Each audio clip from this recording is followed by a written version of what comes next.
texto que nós vamos ler hoje, irmãos, e que nós vamos estudar hoje, é um texto, confesso para vocês, tem coisas difíceis da gente digerir, da gente entender. Carece, irmãos, de um conhecimento prévio de algumas doutrinas básicas do cristianismo. Mas eu vou procurar conversar com vocês nessa noite, ainda que a gente leve mais tempo do que hoje, não tem problema algum. Mas eu quero continuar falando a respeito desta atuação do Espírito Santo. Mas hoje, o nosso tema é a vida no Espírito. A vida no Espírito. Como que ela começa? Como que ela se desenvolve? Quais são os efeitos dessa vida no Espírito Santo? Um escritor, que eu não chamaria de teólogo, mas gosto de ler, Philip Yancey, quase que poeticamente, fala que a Bíblia apresenta uma progressão de intimidade no envolvimento de Deus com a sua criação. O Antigo Testamento apresenta um Deus nas alturas, um pai que está cuidando do seu povo e que fala com o seu povo através dos profetas. Os evangelhos apresentam, indo além, falam de Deus ao nosso lado. Um Deus que faz a sua casa entre nós, que se tornou um de nós. É como se Deus estivesse ganhando ouvidos. Ouvidos de verdade, palpáveis. É como se Deus estivesse adquirindo cordas vocais. É como se Deus estivesse adquirindo células, pele, ossos, e que dói. Isso aconteceu com a encarnação do Verbo eterno de Deus, de Jesus. Mas as epístolas falam de um Deus que está dentro de nós. De um Espírito invisível que dá a expressão às nossas necessidades, que a gente em momentos não consegue nem sequer exprimir. E é por isso que no domingo passado nós falamos a respeito do agir do Espírito Santo de Deus no momento de oração, de intimidade com Deus. É o Espírito que ora, com gemidos inexprimíveis. O verso está aqui no capítulo 8. Mas hoje, eu quero desafiar os irmãos a procurar, a entender um pouco mais sobre o que é a vida no Espírito. A partir do verso 1 diz assim: agora, pois, já nenhuma condenação há para os que estão em Cristo Jesus. Porque a lei do Espírito da vida em Cristo Jesus te livrou da lei do pecado e da morte. Porquanto que fora impossível a lei, no que estava enferma pela carne, isto fez Deus enviando o seu próprio Filho, em semelhança de carne pecaminosa, e no tocante ao pecado, e com efeito condenou Deus na carne o pecado, a fim de que o preceito da lei se cumprisse em nós, que não andamos segundo a carne, mas segundo o Espírito. Porque os que se inclinam para a carne cogitam as coisas da carne, mas os que se inclinam para o Espírito, das coisas do Espírito. Porque o pendor da carne dá para a morte, mas o do Espírito para a vida e paz. Por isso o pendor da carne é inimizade contra Deus, pois não está sujeito à lei de Deus, nem mesmo pode estar. Portanto, os que estão na carne não podem agradar a Deus. Vós, porém, não estáis na carne, mas no Espírito. Se de fato o Espírito de Deus habita em vós. E se alguém não tem o Espírito de Cristo, esse tal não é dele. Se porém Cristo está em vós, o corpo na verdade está morto por causa do pecado, mas o Espírito é vida por causa da justiça. Se habita em vós o Espírito daquele que ressuscitou a Jesus dentre os mortos, esse mesmo que ressuscitou a Cristo Jesus dentre os mortos, vivificará também o vosso corpo mortal, por meio do seu Espírito que em vós habita. Amém? Irmãos, o Tiago afirma que o Espírito que habita em nós, ele sente ciúmes, né? Quando nós nos tornamos amigos do mundo, né? Quando nós cogitamos mais nas coisas deste mundo do que nas coisas de Deus. Tiago fala que o Espírito Santo tem ciúmes. A gente não está acostumado a usar essa palavra ciúmes nesse sentido, porque a gente tem uma conotação negativa da palavra ciúme. A própria Bíblia fala que ciúme é uma das obras da carne. Mas quando a Bíblia fala que o Espírito sente ciúme, significa que ele não quer nos dividir com o mundo.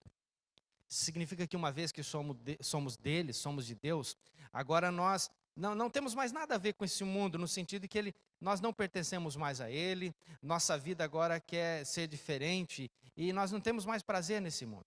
Não é? Já o apóstolo Pedro diz que pelo Espírito, lá em 1 Pedro, capítulo 1, versículo 2, pelo Espírito nós somos agora feitos, né, um povo dedicado a Deus. Um povo dedicado a Deus. É totalmente diferente. João fala que nós recebemos a dádiva do Espírito.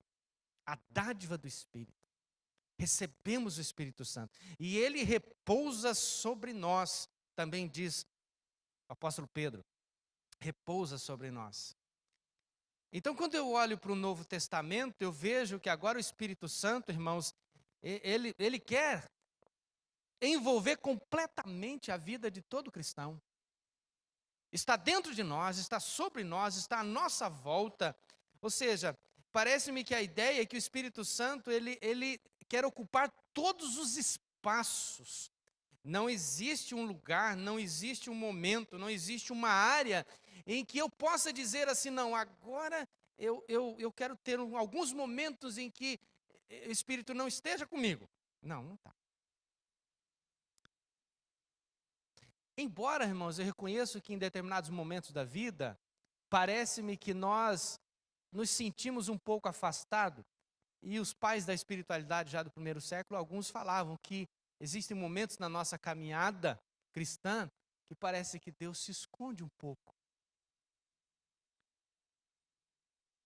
E eles comentam dizendo que essa aparência, essa ideia de que Deus possa se esconder um pouco, é porque a gente volte a buscá-lo e comece a sentir novamente aquela fome, aquela sede, aquela vontade. O Espírito Santo é essa pessoa, irmãos, da Trindade, que quanto mais a gente conhece, mais quer conhecer. O Espírito Santo é a pessoa da Trindade, irmãos, que me faz pensar que quanto mais a gente chega perto, mais a gente se conhece. Espírito Santo, irmãos, é Ele que está com a igreja. Judas fala que nós devemos até mesmo orar guiados pelo Espírito Santo. Está dentro da igreja, está em você, está em mim. O texto que nós lemos, escrito pelo apóstolo Paulo, inspirado pelo mesmo Espírito, irmãos, é um texto clássico a respeito da obra do Espírito Santo. E fala a respeito de como nós podemos, então, viver uma vida sob o mover do Espírito, uma vida no Espírito Santo de Deus. Paulo, o apóstolo, pode muito bem ser chamado de o teólogo do Espírito Santo. Quase 200 vezes nas suas cartas ele menciona o Espírito Santo. Quase 200 vezes. Quase 200 vezes. Porque o apóstolo Paulo, eu penso que ele não considerava a possibilidade de levar uma vida sem que o Espírito Santo estivesse com ele. Verso 1 e 2, caminhando. Quais são os efeitos na vida de quem está andando, de quem está sob o mover do Espírito Santo? Verso 1 e 2, nenhuma condenação há para os que estão em Cristo Jesus. O que é que nós temos? Verso 2, porque a lei do Espírito da vida em Cristo Jesus te livrou da lei do pecado e da morte. A primeira coisa, irmãos, que é o efeito de uma vida no Espírito é a liberdade. A liberdade para viver uma nova vida que agrade a Deus. Mas vamos entender um pouquinho, tem várias expressões aqui interessantes para a gente desfrutar. Quando o Antigo Testamento fala da lei de Deus, significa que, quando Deus nos criou, desde o Éden, Ele disse para nós: olha, vocês podem fazer tudo, mas uma coisa vocês não podem fazer, querer ser igual a Deus. Não façam isso. Vocês vão fazer isso, digamos, o dia que vocês comerem desta árvore, vai significar que vocês querem fazer isso. Serem iguais a mim. A lei de Deus já tinha sido dada. Por fim, o homem e a mulher assim pecaram, e destituídos foram tirados daquele lugar glorioso, em que eles desfrutavam plenamente da presença de Deus. E a partir dali, irmãos, Deus não desistiu do homem. Deus não desistiu da humanidade. Em vários momentos nós vemos o investimento de Deus sobre a vida das pessoas. Isso aconteceu com vários profetas, mas especialmente com Noé, em que Deus separa uma família para que houvesse um recomeço. Deus é um Deus de recomeços, mas também quer que agora aquela família inicie uma geração que venha a seguir a lei de Deus. Depois Deus chama Abraão e também o tira da sua terra, mas também planta em Abraão a ideia de que, olha, Deus tem uma vontade e Deus quer se relacionar, mas só vai se relacionar com vocês a partir do momento em que vocês seguirem os seus mandamentos, as suas leis. Vocês não podem fazer o que querem das suas vidas. Depois vieram os profetas, depois o povo foi parar lá no Egito.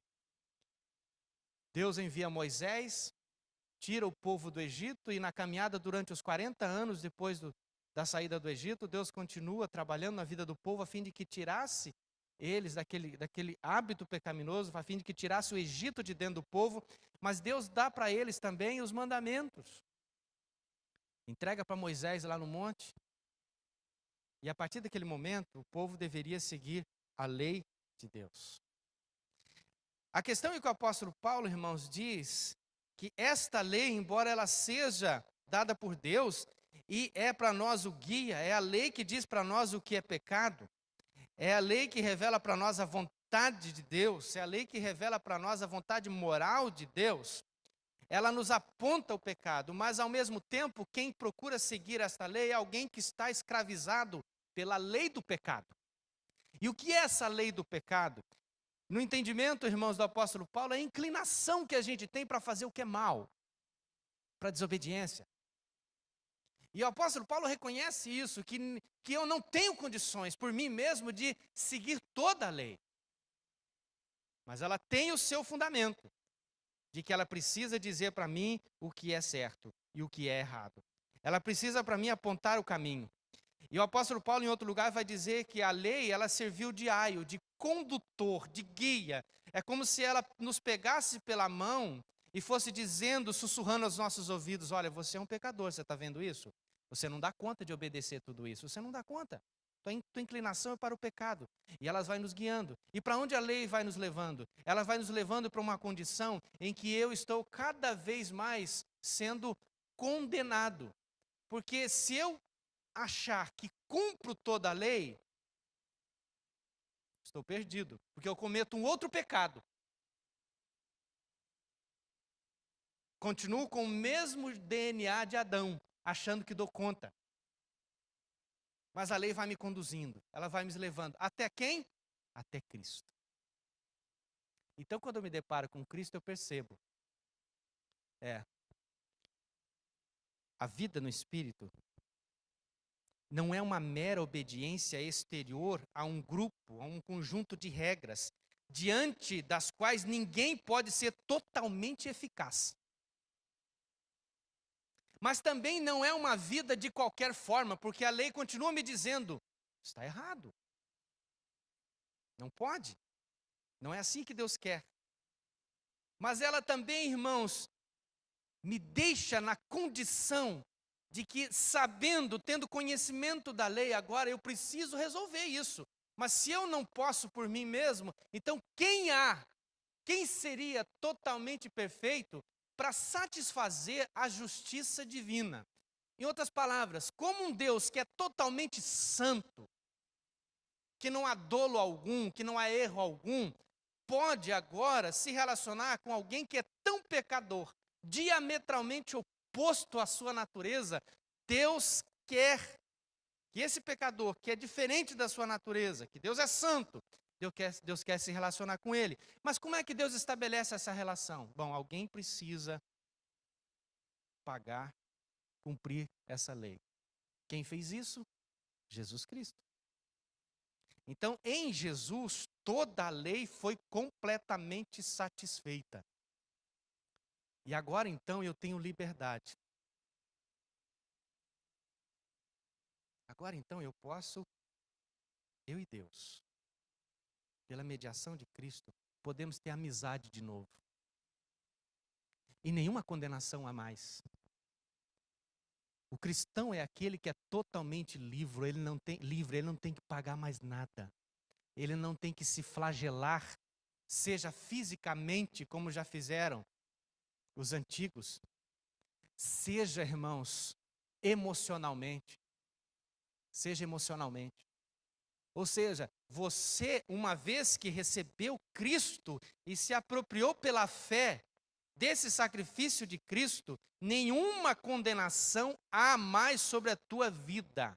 Preste atenção nisso. Você não tem que pagar mais nada. Em 2 Coríntios, no capítulo 3, verso 17, o apóstolo Paulo diz assim: ora, o Senhor é Espírito. E onde está o Espírito do Senhor, ali há liberdade. Onde há o Espírito do Senhor, ali há liberdade.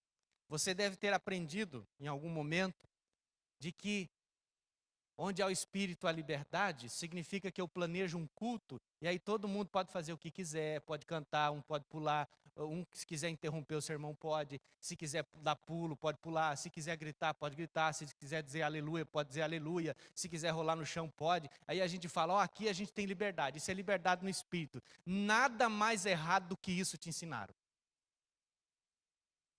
2 Coríntios capítulo 3, irmãos, o apóstolo Paulo está falando a respeito daquele momento histórico em que Moisés tinha que se encontrar com Deus separado do povo, lá na tenda da congregação, lá nesse tabernáculo móvel, nessa igreja móvel. Moisés ia até aquele lugar e se encontrava com Deus. Mas quando Moisés saía de lá, diz a Escritura que o rosto de Moisés resplandecia, brilhava, e as pessoas não podiam olhar para o rosto de Moisés, então ele colocava um véu para que ele voltasse para o convívio do povo. Mas esse brilho no rosto de Moisés durava um certo tempo. Depois de ir para lá, ele voltava. E aí o brilho também voltava. E assim acontecia. Aí o apóstolo Paulo diz, mas nós agora, no Espírito, temos a liberdade. Não, é como se ele estivesse dizendo, nós não precisamos mais de que alguém entre nesse lugar santo para que a gente possa ter comunhão com Deus. Porque agora o véu foi tirado de uma vez por todas, cabalmente. Então agora, onde há o Espírito, ou seja, olha que coisa interessante, é no ministério do Espírito que nós temos a liberdade de se chegar até Deus. Então é nesse contexto que o apóstolo Paulo diz, nós não precisamos mais de alguém que nos represente como Moisés fazia. Uma vez que nós já estamos em Cristo e que o Espírito Santo está sobre nós, agora há liberdade. Por quê? Porque agora não existe lugar santo. Não existe agora templos que possam dizer, aqui Deus habita. Porque agora no ministério do Espírito, ele habita em todo cristão. E todo cristão que tem o Espírito de Deus, ele tem liberdade de falar com o seu Deus. Aí onde há o Espírito, há liberdade. Porque a lei tendo sido satisfeita, eu posso agora entrar nesse lugar, na tenda, e se encontrar com Deus, sem nenhum medo. Tudo foi pago. na cruz. Eu não vou num lugar me encontrar com Deus, Ele está comigo. Muita gente quer corrigir hinos antigos, né? Ou melhor, muita gente quer corrigir os hinos mais modernos, as músicas mais modernas. Legal, a gente precisa, tem coisas que a gente precisa corrigir. Mas tem algumas coisas antigas que a gente cantava que a gente precisa corrigir. A ideia de que eu marquei um encontro com Deus essa noite. Se for poeticamente, a gente canta com a maior alegria, sem problema nenhum. Mas do ponto de vista bíblico, a agenda de Deus, irmãos, ela está totalmente aberta para você, em qualquer momento. Porque agora nós estamos no ministério do Espírito Santo. Nós somos chamados para a liberdade. E que liberdade é essa? De que a minha relação agora com Deus não é baseada numa regra a ser seguida. Irmãos, diz o apóstolo Paulo lá em Gálatas capítulo 5, vocês foram chamados para a liberdade, então não usem de liberdade para dar ocasião à vontade da carne. Pelo contrário, sirvam uns aos outros mediante o amor. Vamos entender uma coisa aqui muito importante. Muitas pessoas, pastor, esse discurso aí é meio complicado, né? Porque quando fala que aí é liberdade, que a lei já não vigora mais, não disse que a lei não vigora, nesse sentido que você está pensando. Deus continua tendo a sua vontade moral como guia para nós.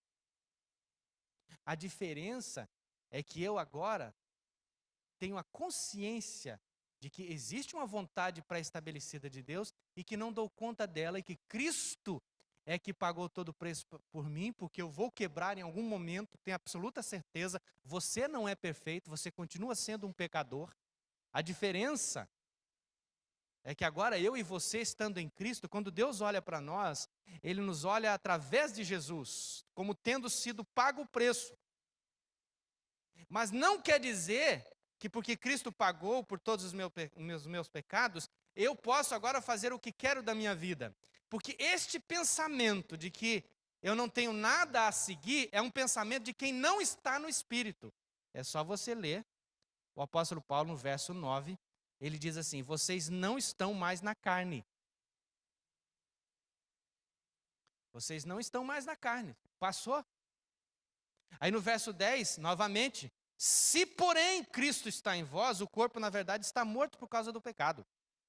Mas o Espírito é vida por causa da justiça. E no verso 11, se habita em vocês o Espírito Santo.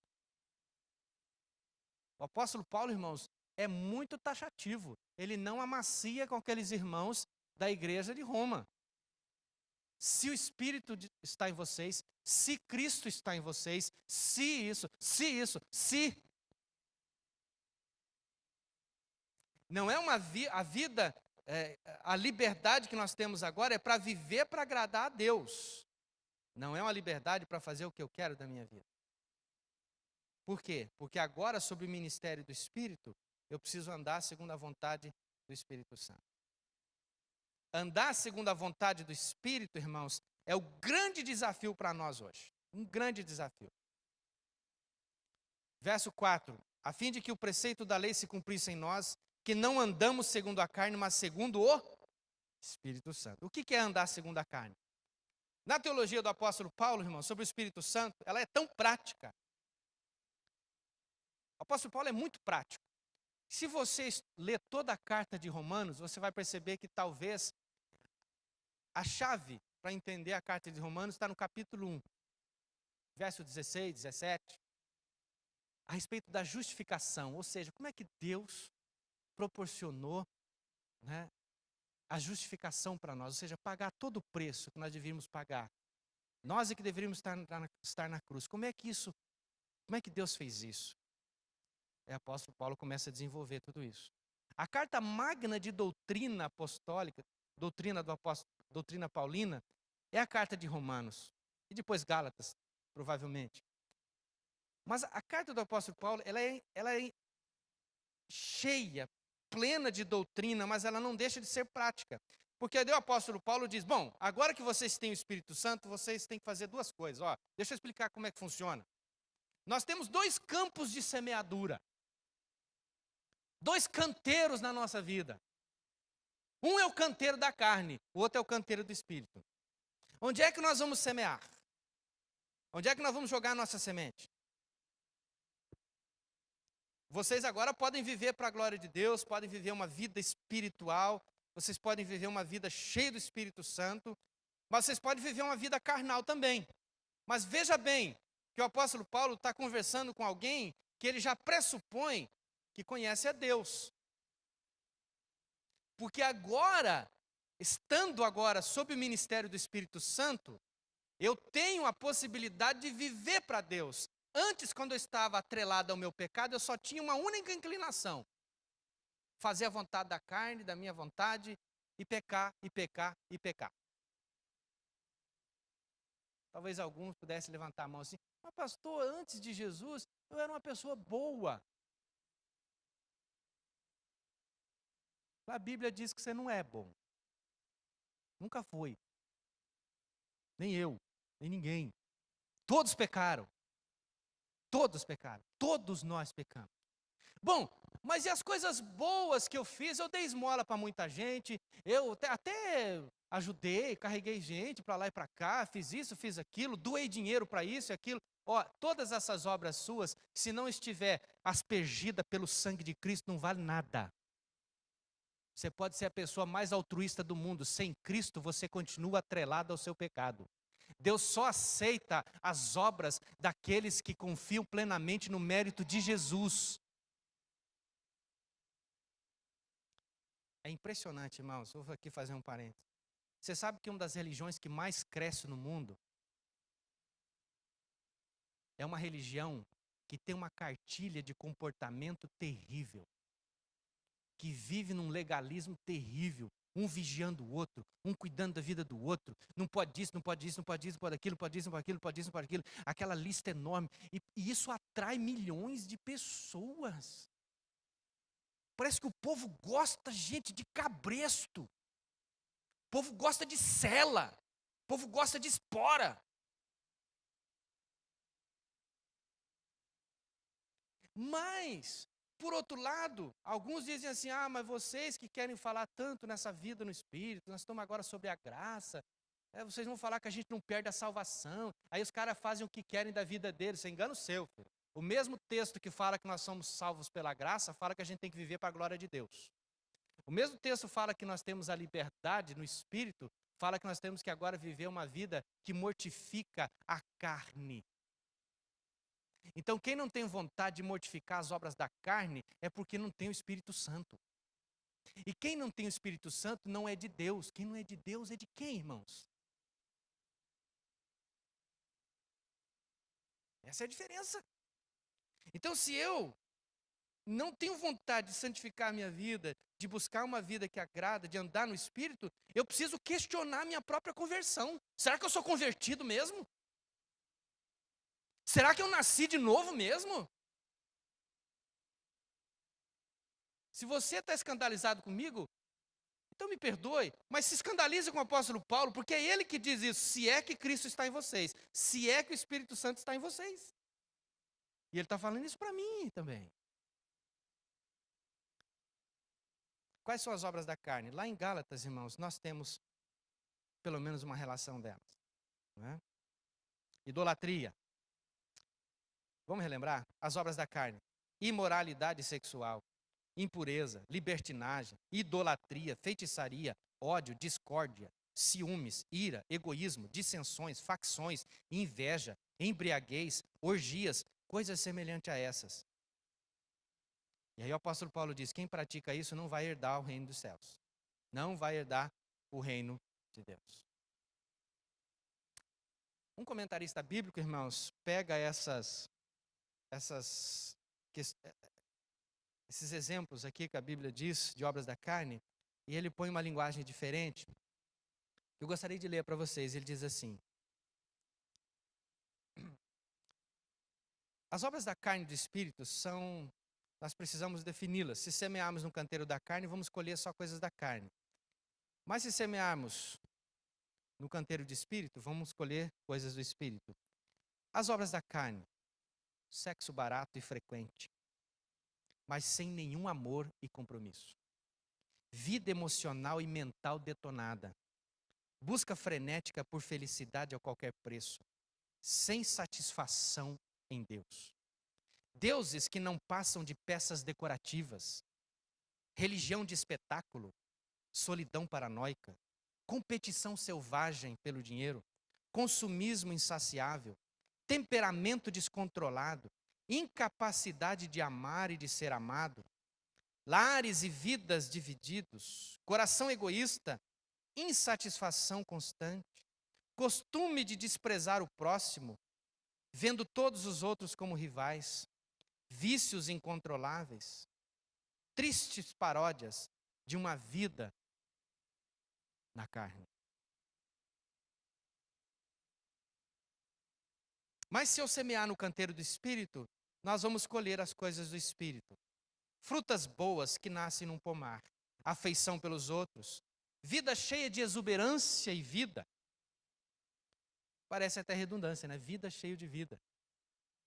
A gente pode ter simplesmente uma existência e não viver. Serenidade, disposição de comemorar a vida, senso de compaixão no íntimo e convicção de que há algo de sagrado em toda a criação e nas pessoas. Nós nos entregamos de coração e compromisso, nós nos entregamos de coração a compromissos que realmente importam. Eu gostei muito dessa frase. Nós nos entregamos de coração a compromissos que realmente importam. Compromissos que realmente importam. Sem precisar forçar a barra. Isso é natural para nós.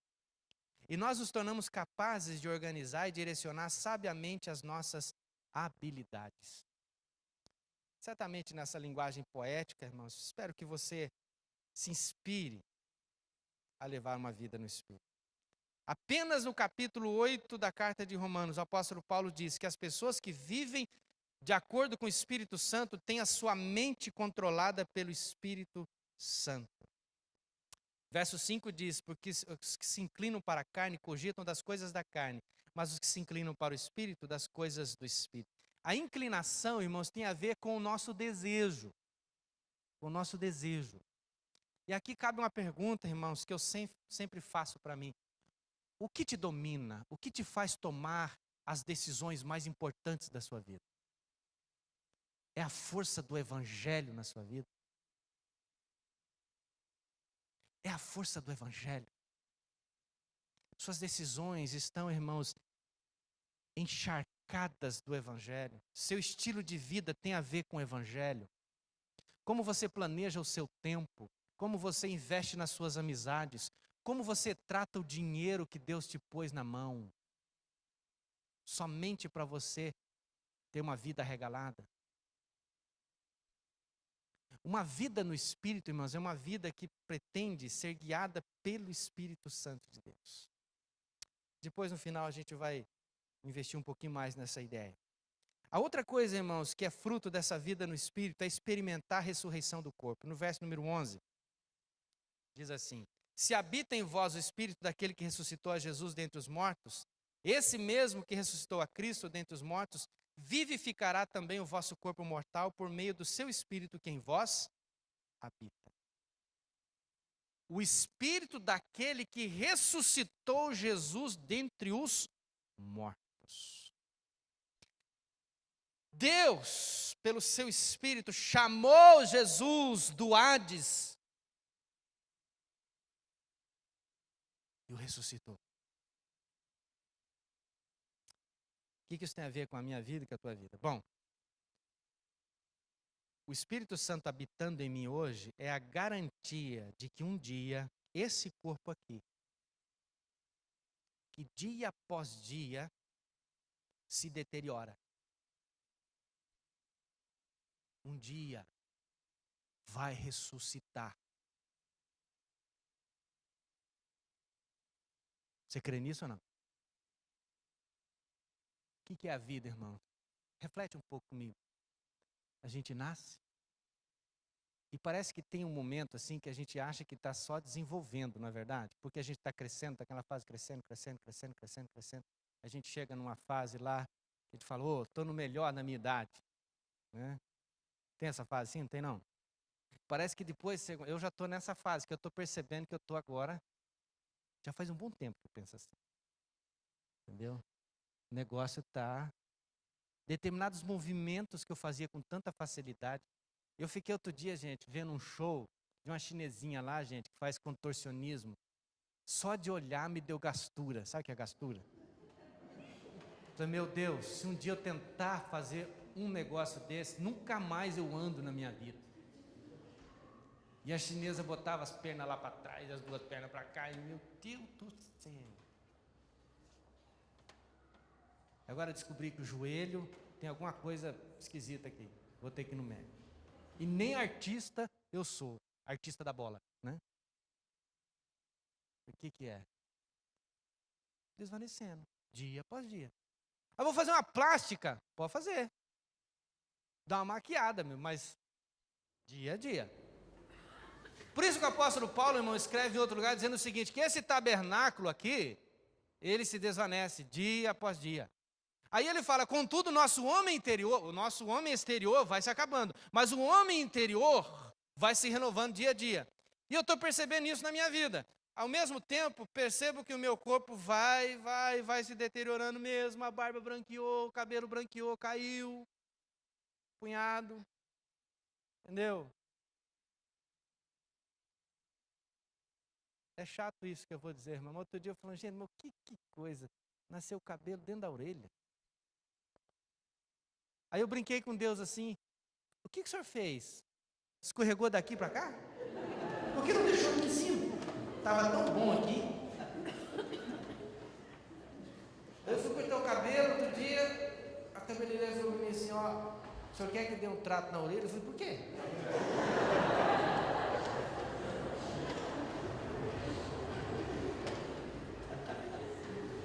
Se um dia você quiser me dar um presente, irmão, dá aquele negócio, aquele motorzinho lá que faz... Tem que cuidar, filho, agora tem que cuidar. Mudou. Está se acabando. Mas eu percebo que determinadas coisas, determinadas paixões, coisas que eram realmente importantes para mim, Deus foi mudando. Tem coisas que já não importam mais para mim. E cada coisa que eu vou lendo, cada livro que eu vou lendo, Deus tem trabalhado na minha vida. E eu tomei uma nova fase da minha vida, talvez vislumbrando, né? Percebendo que agora a curva, ela não é mais ascendente, ela é diferente. O que eu vou fazer da minha vida agora, até o dia que Deus me chamar? Então eu preciso manter a minha decisão tomada há 20 anos atrás. Como é que eu quero gastar os demais dias da minha vida? Fazendo o que eu estou fazendo com mais prioridade. Gastar a minha vida com o Evangelho. É isso que eu quero fazer o resto da minha vida. Como é que você quer gastar a sua vida? Por quê, irmãos? Porque se você está tão preocupado com essa existência aqui, talvez a sua vida precisa ser reavaliada à luz do próprio Evangelho. Porque se o Espírito Santo habita em nós, esta relação, quem faz o apóstolo Paulo, quando ele diz, habitando em nós o Espírito Santo, é a garantia de que um dia esse corpo será vivificado novamente. Trazido da morte. Oh, maravilha, irmão. Eu sei que muita gente pergunta para mim, pastor, como é que vai ser o corpo? Que idade que eu vou, parece que eu vou ter lá no céu? Aquelas perguntas que dá. E se a gente é adolescente, eu queria ter um corpinho de adolescente lá em cima. Ô filho, pode ser corpinho de adolescente, ó. Lá em cima não casam e não se dão em casamento. O casamento é uma bênção do primeiro andar. Lá em cima não tem. Casa aqui, filho.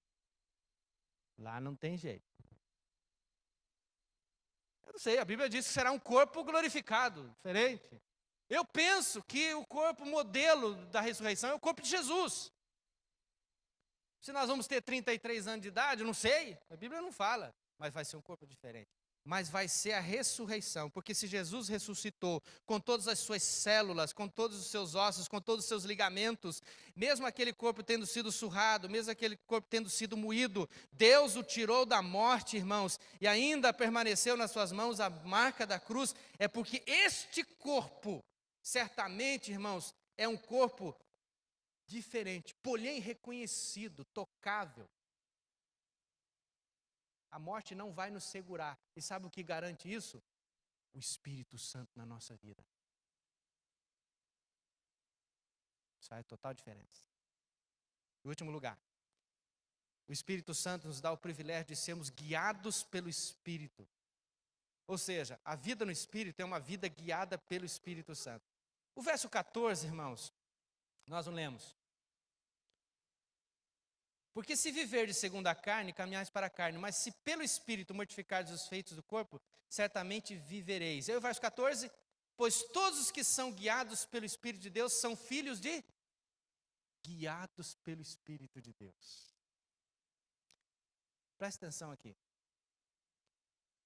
A lei serviu de aio, de guia para nos guiar até quem? Até Jesus. Sim ou não? Agora o Espírito Santo nos guia. Porque nós não estamos mais sobre essa escravidão da lei, estamos agora sobre o Espírito. Então o Espírito Santo me guia. Eu quero desafiar você nessa noite, irmãos, a procurar ser guiado pelo Espírito Santo. É um desejo do meu coração para a minha própria vida. Porque eu recebia, o próprio apóstolo Paulo diz, pelo Espírito Santo, agora eu recebi aquilo que ele chama, em letra minúscula, de espírito de adoção. Ou seja, eu fui agora recebido na família de Deus, liberto, completamente perdoado. E agora, eu posso agora chamar Deus de Abba, Pai. E este Pai tem vontade sobre a minha vida e Ele quer que eu seja guiado pelo seu Espírito. Agora, eu te pergunto, um Deus que te tornou herdeiro de Deus e co-herdeiro com Cristo, porque olha que coisa fantástica, irmão. Nós lemos no começo desse culto, Deus nos fez filhos de Deus, ok? Mas Jesus, tendo sido Deus, resolveu se encarnar, veio para este mundo, se encarnou. E aí Deus o retorna para a sua glória, ele está lá, sentado à direita de Deus. Vocês estão comigo aí ou não?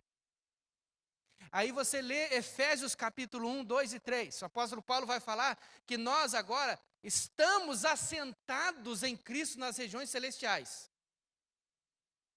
Um pecador miserável até agora há pouco, se inclinado para fazer só a vontade da carne, inclinado só a agradar o mundo. Agora em Cristo, Deus o toma daquela condição e o põe agora como assentados nas regiões celestiais em Cristo Jesus. E aí agora o apóstolo Paulo me diz aqui no verso 14, 15, 16, 17, que nós agora somos filhos.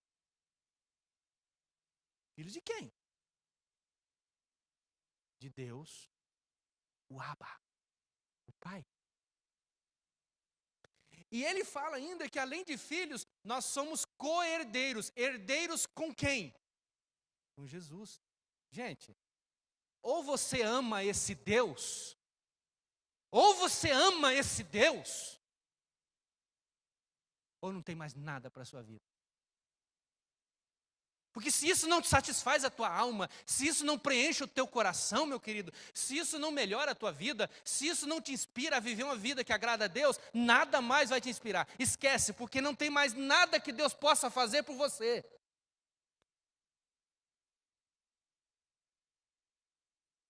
Você me entendeu? Ele te tornou herdeiro junto com Jesus. Esse Deus te ama ou não? Claro que te ama. Claro que se importa com você. Claro que quer que a tua vida seja uma vida diferente, uma vida que o agrade. Agora a decisão é tua, porque agora, estando agora, sob a influência do Espírito, você tem que decidir. Ou eu quero viver a vida na carne, eu quero viver a vida no Espírito. Antes você não podia decidir, agora você pode. Porque agora, irmãos, biblicamente, o único movimento dentro desse processo de salvação que tem um sinergismo, que tem uma colaboração da tua vontade, é a santificação. Regeneração é monergística, vem de Deus. É Deus que fez com que você nascesse de novo. Você estava perdido. Deus é que te converteu, mas agora a regeneração é dele, é ele que faz isso. Mas agora a santificação, você precisa querer também. E eu preciso querer também. Mortificar a carne. Como é que nós vamos viver? Esse é o grande desafio. Isso é vida no Espírito. Isso é caminhar no Espírito Santo, é ser cheio da sua palavra. Gente, para com esse negócio de achar que ter o Espírito Santo é ficar sentindo arrepio para lá e para cá. É ficar, sabe, essas coisas, gente, não vai te levar a nada. Deixa de lado essas bobagens. Deixa de lado essas meninices.